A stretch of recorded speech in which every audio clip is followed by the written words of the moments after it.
Greetings, I'm standing at the main entrance of Central California healthcare system, where the price of freedom is visible to everyone who walks through these doors.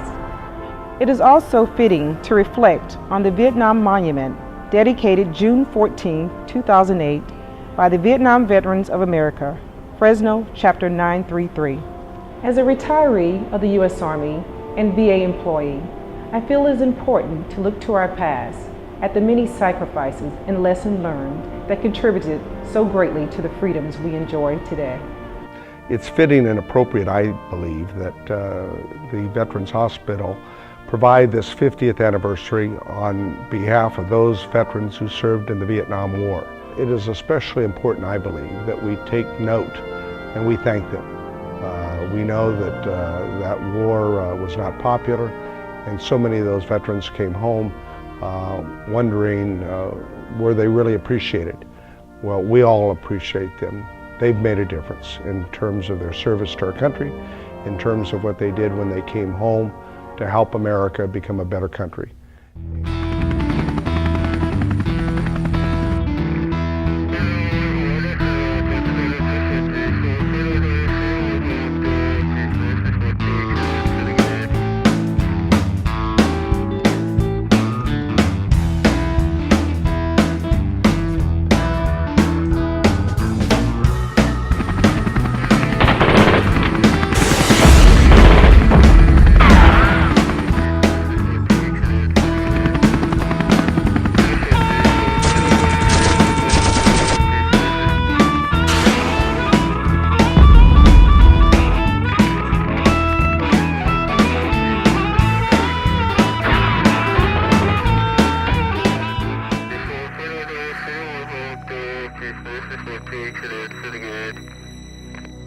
Vietnam is a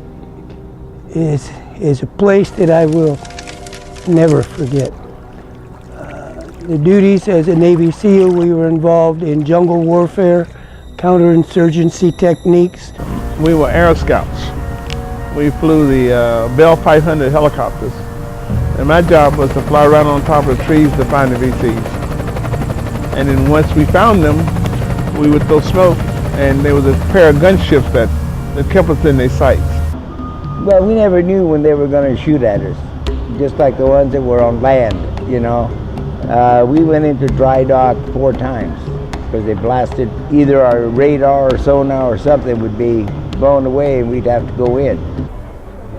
It was hell, you know, because you got shot at. Nobody likes to get shot at. You know, you didn't know when you were going to be in action. You didn't get a chance to rest, relax. I was out in the field the first 7 months, no showers, you know. And when I was there, I was working in the J2 unit.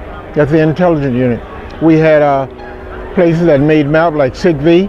SIGV was in charge of doing all the maps for Vietnam. And a convoy, 5-ton dump truck, hit a landmine, and the guy flew out the top of it and broke his back. They asked me, who in the hell do you know? I said, what do you mean, who do I know? I said, you're going to the mall. And I looked at it and I said, what the heck's a mall? He said, you're going to the 1st Marine Air Wing. I said, what the hell's an air wing? And I got stationed in Da Nang with a helicopter squadron. I landed via plane, and I thought it was the jet engines were making it hot. It was hot as hell there. It was hot.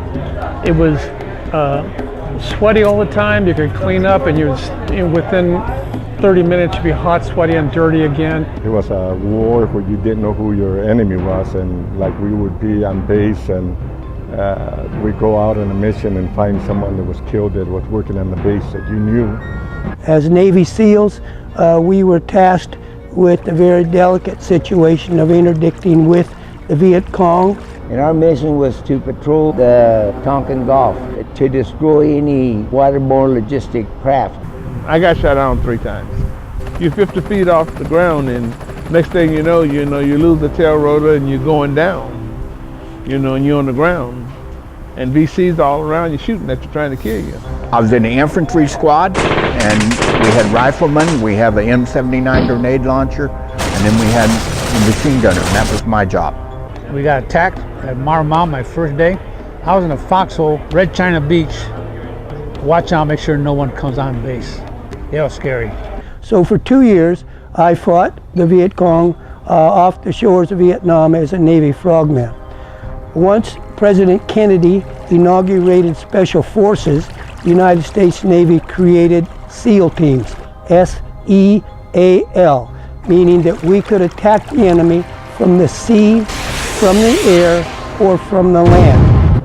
Because you don't have time to be scared. You really don't. You know, just you do what you got to do, and I guess if you come out alive, you come out alive. And then there was times when you hit an AO and you lost 2 or 3 guys. You know, if a chopper went down in the AO, they scrambled the whole squadron to go find him. I'd be boom, boom, boom, boom, boom. Our guys be coming in. Then they had a strap iron, the web belt, had an M60 machine gun. Same thing. Instructions from my pilot: shoot above the tree line. Don't hit those guys. They're ours. I'm shooting. I have tough shots. Oh, don't let me hit my guys. They're coming out of the LZ zones. Anti-helicopters. I have personally lost brothers in my arms, and it was very difficult. It was like losing a brother. That's how tight we were. And to lose those individuals was expected, and it was part of our job. But each and every time that it happened around me or with me, I felt a tremendous sense of loss. And I will never forget those people. Vietnam veterans are not very well liked in the United States. You know, it was an unpopular war, and we wasn't very well liked. A lot of guys that came back from the Vietnam War, they got out of the military and they dropped cold turkey. They didn't want to have anything else to do with the military. I think an awful lot about my time over there. I still have nightmares. They may not have received a warm welcome when they got back, but now they're here. They have problems that they're going through, and most of the problems are being handled by the VA. I know coming back, I lost my respect for years for the United States, and you know, I lost my religious beliefs. There are a lot of veterans that are still having issues. They will always have issues. It is how they cope with it. I suffer from PTSD. I'm 100%. And you have good days, you have bad days. You take your medication and you try to make the best out of it. I'm amazed that the World War II vets just closed shop, went back home, and got back into civilian life. There's 2 of me, you know. There's a good me and there's a bad me. And I keep the bad me at bay. You know, you keep him where he's supposed to be at. You needed him at the time you were in combat in order to survive. You needed that person. You know, but once you get back to civilization, there's a transition that you have to make. And that's the problem most vets have, is making the transition. Talk to people about it, because it's kind of good therapy talking to people, and get help if you need it. The important thing is be proud of who you are. VA Central California is a proud partner of the USA Vietnam War commemoration. We hope that more Valley organizations will become partners and join the nation in thanking a Vietnam veteran. We will never forget. VA joins a grateful nation in thanking our Vietnam War era veterans.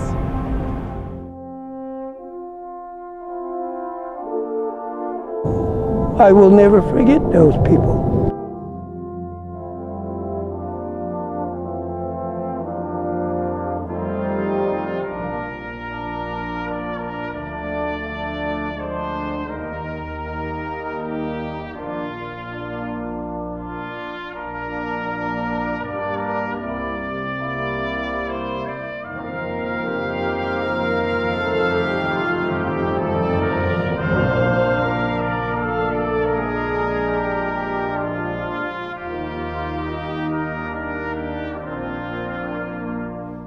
The important thing is be proud of who you are.